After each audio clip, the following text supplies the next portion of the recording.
Hi ಸ್ನೇಹಿತರೆ, ಎಲ್ಲರೂ ನಮಸ್ಕಾರ. ಸೂಪರ್ ಅಕಾಡೆಮಿಗೆ ಸ್ವಾಗತ. ಸ್ನೇಹಿತರೆ, ಇವತ್ತಿನ ವಿಡಿಯೋದಲ್ಲಿ ಫೆಬ್ರವರಿ 17 ಮತ್ತು 18ರ ಪ್ರಚಲಿತ ಘಟನೆಗಳನ್ನು ನೋಡ್ತಾ ಹೋಗೋಣ. ಆದ್ದರಿಂದ ವಿಡಿಯೋನ ಕೊನೆ ತನಕ ನೋಡಿ. ಹಾಗೆ ನಮ್ಮ ವಾಟ್ಸಪ್ ಮತ್ತು ಟೆಲಿಗ್ರಾಮ್ ಗ್ರೂಪಿಗೆ ಜಾಯ್ನ್ ಆಗಿಲ್ಲ ಅಂದರೆ ಜಾಯ್ನ್ ಆಗಿ ಸ್ನೇಹಿತರೆ. ಇಲ್ಲಿ ಕನ್ನಡದ ಎಲ್ಲ ಪ್ರಜಾವಾಣಿ ಹಿಡ್ಕೊಂಡು ಎಲ್ಲ ದ ಹಿಂದೂವರೆಗೆ ಎಲ್ಲ ಒಂದು ದಿನಪತ್ರಿಕೆಗಳಿರ್ತಕ್ಕಂಥ ಆರ್ಟಿಕಲನ್ನು ತೆಗೆದುಕೊಂಡಿರ್ತದೆ. ಇಲ್ಲೇ ಆರ್ಟಿಕಲಲ್ಲಿರ್ತಕ್ಕಂಥದ್ದು ಎಲ್ಲವೂ ಕೂಡ ಇಂಪಾರ್ಟೆಂಟ್ ಆಗಿರುವುದಿಲ್ಲ. ಒಂದು ಅಥವಾ ಎರಡು ಪ್ರಶ್ನೆ ಅಷ್ಟೇ ಬಹಳ ಇಂಪಾರ್ಟೆಂಟ್ ಆಗಿರ್ತದೆ. ಆದ್ದರಿಂದ ಇಲ್ಲಿ ನೀವು ಪ್ರಚಲಿತ ಘಟನೆಗಳನ್ನು ನೋಡ್ತಾ ಹೋದಾಗ ಒಂದು ಅಥವಾ ಎರಡು ದಿನದೇ 1 ಗಂಟೆ 2 ಗಂಟೆ ವಿಡಿಯೋ ನೋಡ್ತಾ ಕೂತ್ರಿಯಪ್ಪ ಅಂದ್ರೆ ಮುಂದಿನ ಒಂದು ಎಲ್ಲ ವಿಷಯವನ್ನು ಅಧ್ಯಯನ ಮಾಡೋದು ಬಹಳ ಕಷ್ಟ ಆಗ್ತದೆ. ಆದ್ದರಿಂದ ಬಹಳ ಶಾರ್ಟ್ ಆಗಿ ಇಂಪಾರ್ಟೆಂಟ್ ಆಗಿರ್ತಕ್ಕಂಥದ್ದು ಮಾತ್ರ ನಾನು ಪ್ರಶ್ನೋತ್ತರ ರೂಪದಲ್ಲಿ ತೆಗೆದುಕೊಂಡಿದ್ದೇನೆ ಸ್ನೇಹಿತರೆ. ಆದ್ದರಿಂದ ಕೊನೆ ತನಕ ನೋಡಿ. ಹಿಂದೆ ಎಲ್ಲ ವಿಡಿಯೋಗಳು ಇರ್ತಕ್ಕಂಥದ್ದು ಒಂದ್ಸಾರಿ ಚೆಕ್ ಮಾಡಿ ನೋಡಿ. ಇವತ್ತಿನ ಮೊದಲನೆಯ ಪ್ರಶ್ನೆ, ಅತಿ ಹೆಚ್ಚು ಅಪಘಾತ ಸಂಭವಿಸುವ ವಲಯಗಳಲ್ಲಿ ನಮ್ಮ ಕರ್ನಾಟಕ ಎಷ್ಟನೇ ಸ್ಥಾನದಲ್ಲಿದೆಯಪ್ಪ ಅಂದ್ರೆ ಇಲ್ಲಿ ನಮ್ಮ ಕರ್ನಾಟಕ ಅಂತಕ್ಕಂಥದ್ದು 6ನೇ ಸ್ಥಾನದಲ್ಲಿ ಇರ್ತಕ್ಕಂಥದ್ದು ನೋಡಿ. ಬಹಳ ಇಂಪಾರ್ಟೆಂಟ್ ಆಗಿರ್ತಕ್ಕಂಥ ಇದು ಪೊಲೀಸ್ ಪರೀಕ್ಷೆಗೆ ಓದ್ತಕ್ಕಂಥವ್ರಿಗೆ ಬಹಳ ಇಂಪಾರ್ಟೆಂಟ್ ಆಗಿರ್ತಕ್ಕಂಥ ಒಂದು ಪ್ರಶ್ನೆ ಆಗಿರ್ತದೆ. ಇನ್ನು ಅತಿ ಹೆಚ್ಚು ಅಪಘಾತ ಸಂಭವಿಸುವ ವಲಯಗಳಲ್ಲಿ ಪ್ರಥಮ ಸ್ಥಾನದಲ್ಲಿರ್ತಕ್ಕಂಥ ಒಂದು ರಾಜ್ಯ ಯಾವುದಪ್ಪ ಅಂದ್ರೆ ಇಲ್ಲಿ ಉತ್ತರ ಪ್ರದೇಶ ಅಂತಕ್ಕಂಥದ್ದು ಪ್ರಥಮ ಸ್ಥಾನದಲ್ಲಿದ್ದರೆ, ತಮಿಳುನಾಡು 2ನೇ ಸ್ಥಾನದಲ್ಲಿರ್ತಕ್ಕಂಥದ್ದು, ತೆಲಂಗಾಣ 3ನೇ ಸ್ಥಾನದಲ್ಲಿದ್ದರೆ, ಇಲ್ಲಿ ಪಂಜಾಬ್ ಅಂತಕ್ಕಂಥದ್ದು 4ನೇ ಸ್ಥಾನದಲ್ಲಿರ್ತಕ್ಕಂಥದ್ದು ನೋಡಿ. ಯಾವ ರೀತಿಯ ಪ್ರಶ್ನೆ ಕೇಳ್ತಾನೆ ಗೊತ್ತಾಗಲ್ಲ. ಆದ್ದರಿಂದ ಎಲ್ಲವನ್ನ ಕೂಡ ನೋಡಬೇಕಾಗ್ತದೆ. ಇನ್ನು ಇತ್ತೀಚೆಗೆ ಉದ್ಘಾಟನೆಗೊಂಡಿರುವ ಪ್ರಧಾನಮಂತ್ರಿಯವರ ನೂತನ ಕಟ್ಟಡದ ಒಂದು ಹೆಸರು ಏನಪ್ಪ ಅಂದ್ರೆ ಇಲ್ಲಿ ಸೇವಾ ತೀರ್ಥ ಅಂತಕ್ಕಂಥದ್ದು ನೋಡಿ. ಆಪ್ಷನ್ ಸಿ ಸರಿಯಾಗಿರ್ತಕ್ಕಂಥದ್ದು. ಇನ್ನು 2026ರ ಬ್ರಿಕ್ಸ್ ಶೃಂಗಸಭೆಯ ಅಧ್ಯಕ್ಷತೆ ವಹಿಸ್ತಕ್ಕಂಥ ಒಂದು ದೇಶ ಯಾವುದು ಅಂತೇಳಿ ಇಲ್ಲಿ 4ನೇ ಪ್ರಶ್ನೆ ಇರ್ತಕ್ಕಂಥದ್ದು. ಇಲ್ಲಿ ಭಾರತ ಅಂತಕ್ಕಂಥದ್ದು 2026ರ ಒಂದು ಬ್ರಿಕ್ಸ್ ಶೃಂಗಸಭೆಯ ಅಧ್ಯಕ್ಷತೆಯ ಸ್ಥಾನವನ್ನು ವಹಿಸ್ತಕ್ಕಂಥದ್ದು. ನೆಕ್ಸ್ಟ್ 5ನೇ ಪ್ರಶ್ನೆ, ಅಣೆಕಟ್ಟು ಸುರಕ್ಷತೆಯ ಕುರಿತು ಅಂತಾರಾಷ್ಟ್ರೀಯ ಸಮ್ಮೇಳನ ಯಾವ ನಗರದಲ್ಲಿ ನಡೆಯಲಿದೆ ನೋಡಿ. ಇದು ಯಾವ ನಗರದಲ್ಲಿ ನಡೆಯಲಿದೆಪ್ಪ, ಇದು ಬೆಂಗಳೂರಿನಲ್ಲಿ ನಡೀತಕ್ಕಂಥ ನೋಡಿ. ಅಣೆಕಟ್ಟುಗಳ ಬಗ್ಗೆ ಇತ್ತೀಚೆಗೆ ಬಹಳ ಸುದ್ದಿಯಲ್ಲಿರ್ತಕ್ಕಂಥದ್ದು, ಒಟ್ಟಿನಲ್ಲಿ ಬಹಳ ಇಂಪಾರ್ಟೆಂಟ್ ಆಗಿರ್ತಕ್ಕಂಥದ್ದು, ಸುದ್ದಿಯಲ್ಲಿರ್ತಕ್ಕಂಥ ಮಾಹಿತಿಯನ್ನೇ ಒಳಗೊಂಡಿರ್ತಕ್ಕಂಥದ್ದು. ನೆಕ್ಸ್ಟು 6ನೇ ಪ್ರಶ್ನೆ, S-400 ಕ್ಷಿಪಣಿಯನ್ನು ಭಾರತ ಯಾವ ದೇಶದಿಂದ ಖರೀದಿಯನ್ನು ಮಾಡಿದೆ ನೋಡಿ. ಯಾವ ದೇಶದಿಂದ ಇದನ್ನು ಖರೀದಿ ಮಾಡಿದೆಯಪ್ಪ ಅಂದ್ರೆ ಇದು ರಷ್ಯಾ ದೇಶದಿಂದ ಖರೀದಿಯನ್ನು ಮಾಡಲಾಗಿರ್ತಕ್ಕಂಥದ್ದು. ಇನ್ನು ಈಶಾನ್ಯ ಭಾರತದ ಮೊದಲ ತುರ್ತು ಲ್ಯಾಂಡಿಂಗ್ ಸೌಲಭ್ಯವನ್ನು ಯಾವ ರಾಜ್ಯದಲ್ಲಿ ಉದ್ಘಾಟನೆ ಮಾಡಲಾಗಿದೆ ನೋಡಿ. ಇದನ್ನು ಯಾವ ರಾಜ್ಯದಲ್ಲಿ ಉದ್ಘಾಟಿಸಲಾಯಿತು ಅಪ್ಪ ಅಂದ್ರೆ ಇದು ಅಸ್ಸಾಮಿನಲ್ಲಿ ಉದ್ಘಾಟನೆ ಮಾಡಲಾಗಿರ್ತಕ್ಕಂಥದ್ದು. Option A ಸರಿಯಾಗಿರ್ತಕ್ಕಂಥದ್ದು. ಇನ್ನು ಇತ್ತೀಚೆಗೆ ಸುದ್ದಿಯಲ್ಲಿರ್ತಕ್ಕಂಥ ಇಲ್ಲಿ ಪ್ರಮೋದ ಭಗತ್ ಯಾವ ಆಟಕ್ಕೆ ಸಂಬಂಧವನ್ನು ಪಟ್ಟಿದ್ದಾರೆಪ್ಪ ಅಂದ್ರೆ ಇವರು ಬ್ಯಾಡ್ಮಿಂಟನ್ ಕ್ರೀಡೆಗೆ ಸಂಬಂಧವನ್ನು ಪಟ್ಟಿರ್ತಾರೆ ನೋಡಿ. ಆಪ್ಷನ್ ಬಿ ಸರಿಯಾಗಿರ್ತಕ್ಕಂಥದ್ದು. ಇನ್ನು ಯಾವ ನದಿಯಲ್ಲಿ ದೇಶದ ಮೊದಲ ನೀರೊಳಗಿನ ಅವಳಿ ಕೊಳವೆ ರಸ್ತೆ ಮತ್ತು ರೈಲು ಸುರಂಗವನ್ನು ನಿರ್ಮಿಸಲಾಗುತ್ತಿದೆ ನೋಡಿ. ಇದು ಯಾವ ನದಿಯಲ್ಲಿ ನಿರ್ಮಾಣ ಮಾಡಲಾಗುತ್ತಿದೆಯಪ್ಪ ಅಂದ್ರೆ ಇದು ಬ್ರಹ್ಮಪುತ್ರ ನದಿಯಲ್ಲಿ ನಿರ್ಮಾಣ ಮಾಡಲಾಗಿರ್ತಕ್ಕಂಥದ್ದು.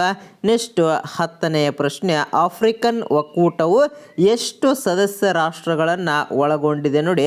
ಇಲ್ಲಿ ಆಫ್ರಿಕನ್ ಒಕ್ಕೂಟ ಅಂತಕ್ಕಂಥದ್ದು 55 ಸದಸ್ಯ ರಾಷ್ಟ್ರಗಳನ್ನು ಒಳಗೊಂಡಿರ್ತದೆ. Option B ಸರಿಯಾಗಿರ್ತಕ್ಕಂಥದ್ದು.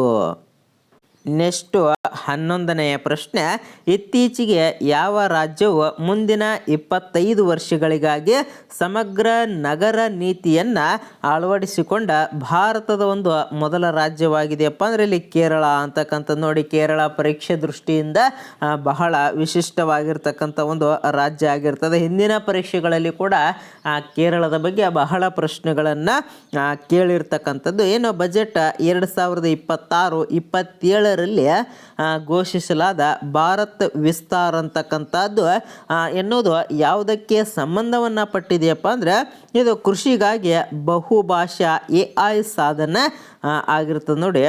ಆಪ್ಷನ್ ಎ ಸರಿಯಾಗಿರ್ತಕ್ಕಂಥದ್ದು.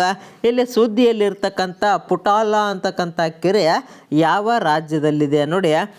ಈ ಕೆರೆ ಅಂತಕ್ಕಂಥದ್ದು ಯಾವ ರಾಜ್ಯದಲ್ಲಿ ಕಂಡು ಬರ್ತದಪ್ಪ ಅಂದರೆ ಇದು ಮಹಾರಾಷ್ಟ್ರದಲ್ಲಿ ಕಂಡು ಬರ್ತಕ್ಕಂಥ ಒಂದು ಕೆರೆ ಆಗಿರ್ತದೆ. ನೆಕ್ಸ್ಟು ರಾಷ್ಟ್ರೀಯ ಹಸಿರು ನ್ಯಾಯಮಂಡಳಿಯ ವ್ಯಾಪ್ತಿಗೆ ಕೆಳಗಿನ ಯಾವ ಕಾಯ್ದೆ ಬರುವುದಿಲ್ಲ ನೋಡಿ. ಮೊದಲು ಪ್ರಶ್ನೆಯನ್ನು ತಾಳ್ಮೆಯಿಂದ ಕೊನೆ ತನಕ ಓದ್ತಕ್ಕಂಥ ವ್ಯವಸ್ಥೆಯನ್ನು ಮಾಡಬೇಕಾಗ್ತದೆ. ಇತ್ತೀಚೆಗೆ ಈ ರೀತಿಯ ಪ್ರಶ್ನೆಗಳು ಜಾಸ್ತಿ ಕೇಳ್ತಾ ಇದ್ದಾನೆ. ಆದ್ದರಿಂದ ತಾಳ್ಮೆಯಿಂದ ಪ್ರಶ್ನೆಯನ್ನು ನಿಮಗೆ ಗೊತ್ತಿತ್ತು ಅಪ್ಪ ಅಂದ್ರೆ ಆ ಪ್ರಶ್ನೆನೂ ನೀವು 2 ಸಾರಿ ಓದ್ತಕ್ಕಂಥ ವ್ಯವಸ್ಥೆ ಮಾಡಬೇಕಾಗ್ತದೆ. ಪರೀಕ್ಷೆಯಲ್ಲಿ ನಿಮಗೆ ಗೊತ್ತಿರ್ತಕ್ಕಂಥ ಪರೀಕ್ಷೆಗಳೇ ಆ ಪ್ರಶ್ನೆಗಳೇ ತಪ್ಪಾಗ್ತವೆ. ಆದ್ದರಿಂದ ನಿಮಗೆ ಗೊತ್ತಿರ್ತಕ್ಕಂಥದ್ದನ್ನೇ ಚೆನ್ನಾಗಿ ಟಿಕ್ ಮಾಡ್ತಕ್ಕಂಥ ಒಂದು ವ್ಯವಸ್ಥೆಯನ್ನು ನೀವು ಮಾಡಬೇಕಾಗ್ತದೆ ನೋಡಿ. ಇಲ್ಲಿ 14ನೇ ಪ್ರಶ್ನೆಗೆ ಸರಿಯಾಗಿರ್ತಕ್ಕಂಥ ಉತ್ತರ ವನ್ಯಜೀವಿಯ ರಕ್ಷಣೆ ಕಾಯ್ದೆ 1972 ಅಂತಕ್ಕಂಥದ್ದು ಇದು ರಾಷ್ಟ್ರೀಯ ಹಸಿರು ನ್ಯಾಯಮಂಡಳಿಯ ಒಂದು ವ್ಯಾಪ್ತಿಗೆ ಬರುವುದಿಲ್ಲ ನೋಡಿ. ಈ ಪ್ರಶ್ನೆಗೆ ಆಪ್ಷನ್ ಸಿ ಸರಿಯಾಗಿರ್ತಕ್ಕಂಥದ್ದು. ಇನ್ನು ಇತ್ತೀಚೆಗೆ ಸುದ್ದಿಯಲ್ಲಿರ್ತಕ್ಕಂಥ ರಾಜಾಜಿ ರಾಷ್ಟ್ರೀಯ ಉದ್ಯಾನವನ ಯಾವ ರಾಜ್ಯದಲ್ಲಿದೆ ನೋಡಿ. ಈ ರಾಷ್ಟ್ರೀಯ ಉದ್ಯಾನವನ ಅಂತಕ್ಕಂಥದ್ದು ಎಲ್ಲಿ ಕಂಡು ಬರ್ತದಪ್ಪ ಅಂದರೆ ಇದು ಉತ್ತರಾಖಂಡದಲ್ಲಿ ಕಂಡು ಬರ್ತಕ್ಕಂಥ ನೋಡಿ. Option C ಸರಿಯಾಗಿರ್ತಕ್ಕಂಥದ್ದು.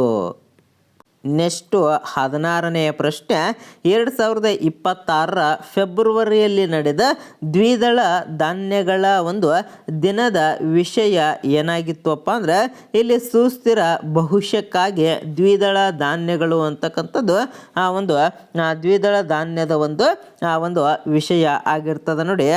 ಆಪ್ಷನ್ ಬಿ ಸರಿಯಾಗಿರ್ತಕ್ಕಂಥದ್ದು. ಇತ್ತೀಚೆಗೆ ಸುದ್ದಿಯಲ್ಲಿರ್ತಕ್ಕಂಥ ಸಾಗರ ಸಂಪರ್ಕ ವ್ಯವಸ್ಥೆಯು ಯಾವುದಕ್ಕೆ ಸಂಬಂಧಪಟ್ಟಿದೆ ನೋಡಿ. ಈ ಸಾಗರ ಸಂಪರ್ಕ ಅಂತಕ್ಕಂಥದ್ದು ಕೆಳಗಿನ ಯಾವುದಕ್ಕೆ ಸಂಬಂಧವನ್ನು ಪಟ್ಟಿದೆಯಪ್ಪ ಅಂದರೆ ಇಲ್ಲಿ ಡಿಫ್ರೆನ್ಸಿಯಲ್ ಗ್ಲೋಬಲ್ ನ್ಯಾವಿಗೇಷನ್ ಸ್ಯಾಟಲೈಟ್ ಸಿಸ್ಟಮ್ಗೆ ಸಂಬಂಧವನ್ನು ಪಟ್ಟಿರ್ತಾ DGNSS ಅಂತಕ್ಕಂಥದ್ದು ನೋಡಿ. Option C ಸರಿಯಾಗಿರ್ತಕ್ಕಂಥದ್ದು. ನೆಕ್ಸ್ಟ್ ಅದೇ ರೀತಿ 18ನೇ ಪ್ರಶ್ನೆ ಇತ್ತೀಚೆಗೆ ಯಾವ ದೇಶವು ತನ್ನ ಸಂವಿಧಾನದಲ್ಲಿ ಗರ್ಭಪಾತದ ಹಕ್ಕನ್ನು ಮೂಲಭೂತ ಹಕ್ಕಾಗಿ ಸೇರಿಸಿದ ವಿಶ್ವದ ಮೊದಲ ದೇಶವಾಗಿದೆ ನೋಡಿ. ವಿಶ್ವದ ಒಂದು ಮೊದಲ ದೇಶ ಯಾವುದು ಅಂತೇಳಿ ಇಲ್ಲಿ 18ನೇ ಪ್ರಶ್ನೆ ಇರ್ತಕ್ಕಂಥದ್ದು ನೋಡಿ. ಫ್ರಾನ್ಸ್ ಅಂತಕ್ಕಂಥದ್ದು ನೋಡಿ. ಈ ಪ್ರಶ್ನೆ ಬಹಳ ಇಂಪಾರ್ಟೆಂಟ್ ಆಗಿರ್ತಕ್ಕಂಥದ್ದು. ಇನ್ನು ಭಾರತದ ಮೊದಲ ಬುಲೆಟ್ ರೈಲು ನಿಲ್ದಾಣವು ಯಾವ ನಗರದಲ್ಲಿ ಪೂರ್ಣಗೊಂಡಿದೆ ನೋಡಿ. ಇದು ಯಾವ ನಗರದಲ್ಲಿ ಒಂದು ಪೂರ್ಣಗೊಂಡಿದೆಯಪ್ಪ ಅಂದರೆ ಇದು ಸೂರತ್ನಲ್ಲಿ ಪೂರ್ಣ ಆಗಿರ್ತಕ್ಕಂಥದ್ದು. ಆಪ್ಷನ್ ಡಿ ಸರಿಯಾಗಿರ್ತಕ್ಕಂಥದ್ದು. ಇನ್ನು ಯಾವ ನಗರದಲ್ಲಿ ಭಾರತದ AI ಶೃಂಗಸಭೆ 2026ರಲ್ಲಿ ನಡೆಯಿತು ಅಂತೇಳಿ ಇವಾಗ ಬಹಳ ಸುದ್ದಿಯಲ್ಲಿರ್ತಕ್ಕಂಥ ಒಂದು ವಿಷಯ ಕೂಡ ಇದು ಆಗಿರ್ತದೆ. ಇದು ನವದೆಹಲಿಯಲ್ಲಿ ಒಂದು ನಡೆದಿರ್ತಕ್ಕಂಥದ್ದು. ಆಪ್ಷನ್ ಎ ಸರಿಯಾಗಿರ್ತಕ್ಕಂಥದ್ದು. ನೆಕ್ಸ್ಟು 21ನೇ ಪ್ರಶ್ನೆ ಇತ್ತೀಚೆಗೆ ಸುದ್ದಿಯಲ್ಲಿರ್ತಕ್ಕಂಥ ವಾನ್ ದ್ವೀಪ ಯಾವ ಪ್ರದೇಶದಲ್ಲಿದೆ ನೋಡಿ. ವಾನ್ ಅಂತಕ್ಕಂಥ ಒಂದು ದ್ವೀಪ ಮನ್ನಾರ ಕೊಲ್ಲಿಯಲ್ಲಿ ಕಂಡು ಬರ್ತಕ್ಕಂಥದ್ದು ನೋಡಿ. ಆಪ್ಷನ್ ಡಿ ಸರಿಯಾಗಿರ್ತಕ್ಕಂಥದ್ದು. ನೆಕ್ಸ್ಟು 22ನೇ ಪ್ರಶ್ನೆ ಇತ್ತೀಚೆಗೆ ಬಾಂಗ್ಲಾದೇಶದ ಹೊಸ ಪ್ರಧಾನಿಯಾಗಿ ಯಾರು ಪ್ರಮಾಣ ವಚನವನ್ನು ಸ್ವೀಕಾರ ಮಾಡಿದ್ದಾರಪ್ಪ ಅಂದರೆ ಇಲ್ಲಿ ತಾರಿಕ್ ರೆಹಮಾನ್ ಅಂತಕ್ಕಂಥವ್ರು ಆಯ್ಕೆ ಆಗಿರ್ತಾರೆ ನೋಡಿ. ಬಹಳ ಇಂಪಾರ್ಟೆಂಟ್ ಆಗಿರ್ತಕ್ಕಂಥದ್ದು.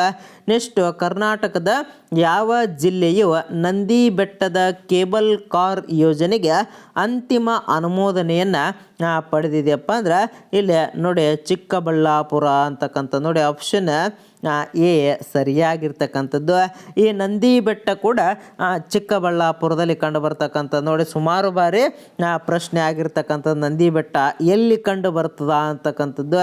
ಇನ್ನು ಇತ್ತೀಚೆಗೆ ಯಾವ ರಾಜ್ಯ ಸರ್ಕಾರವು ನಮ್ಮೂರ ಶಾಲೆ ನಮ್ಮ ಜವಾಬ್ದಾರಿ ಎಂಬ ಶಾಲಾ ದತ್ತು ಯೋಜನೆಯನ್ನು ವಿಸ್ತರಿಸಿದೆಯಪ್ಪ ಅಂದ್ರೆ ಇಲ್ಲಿ ನಮ್ಮ ಕರ್ನಾಟಕ ವಿಸ್ತಾರವನ್ನು ಮಾಡಿರ್ತದ ಆಪ್ಷನ್ ಬಿ ಸರಿಯಾಗಿರ್ತಕ್ಕಂಥದ್ದೇನು. ಕೊನೆಯ ಪ್ರಶ್ನೆಯನ್ನು ಸರಿಯಾಗಿರ್ತಕ್ಕಂಥ ಉತ್ತರ ಕಮೆಂಟ್ ಮಾಡಿರಿ. ಹಾಗೆ ನಮ್ಮ ವಾಟ್ಸಪ್ ಮತ್ತು ಟೆಲಿಗ್ರಾಮ್ ಗ್ರೂಪಿಗೆ ಜಾಯ್ನ್ ಆಗಿರಿ. ಅಲ್ಲಿ ಪ್ರಚಲಿತ ಘಟನೆಗಳ ವಿಡಿಯೋ ಆಗಿರ್ಬೋದು, PDF 2025 PDF ಕೂಡ ನಿಮ್ಗೆ ಫುಲ್ ಸಿಗ್ತದೆ.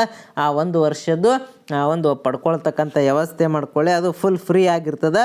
ಇಲ್ಲಿ ಅತಿ ಹೆಚ್ಚು ಅಪಘಾತ ಸಂಭವಿಸುವ ವಲಯಗಳಲ್ಲಿ ತಮಿಳುನಾಡು ಎಷ್ಟನೇ ಸ್ಥಾನದಲ್ಲಿ ಇದೆ ಅಂತಕ್ಕಂಥದ್ದನ್ನು ಕಮೆಂಟ್ ಮಾಡಿರಿ ಅಂತ ಹೇಳ್ತಾ ಈ ವಿಡಿಯೋನ ಇಲ್ಲಿಗೆ ಮುಗಿಸ್ತಾ ಇದ್ದೇನೆ. ಜೈ ಹಿಂದ್, ಜೈ ಕರ್ನಾಟಕ.